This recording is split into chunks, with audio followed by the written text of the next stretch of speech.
seeing the humanity in the person you're sitting across from, nobody approached me like that and said, this is what your belief system did to me. Daryl, what he had said, which wasn't shown on camera there, is he had told me a story about how racism and hate affected him as a child.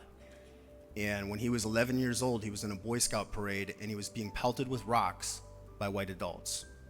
He was the only African American child in that parade.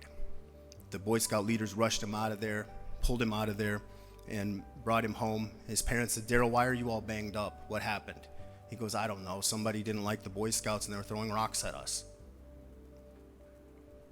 His parents said, "No, Daryl, they were throwing rocks at you because you're black." And Daryl says, never until that day did I disbelieve anything that my parents said. But that day, they had to be lying to me. That made no sense whatsoever. That didn't make any sense to me, Jeff. My parents were lying. How can someone hate me when they don't even know me? How can someone hate me when they don't even know me?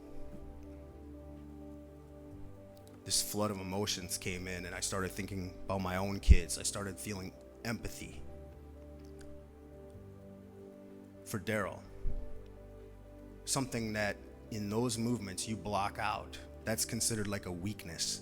You don't want to feel bad for people. You don't want to show that you feel bad. You have to be tough. You have to be strong. You don't show emotions. That hit me like a ton of bricks. No one ever approached me that way. I was told in school it was wrong. My family told me what I was doing was wrong. Everybody told me I was wrong. Girls I was dating were telling me, "This is a cult and you're like a cult leader." And I'm thinking, man, why am I making these poor choices in women? What is wrong with my choices? It's like I couldn't look in the mirror and see, hey, it's the guy in the mirror. That's the problem. People that are radicalized, they don't see that.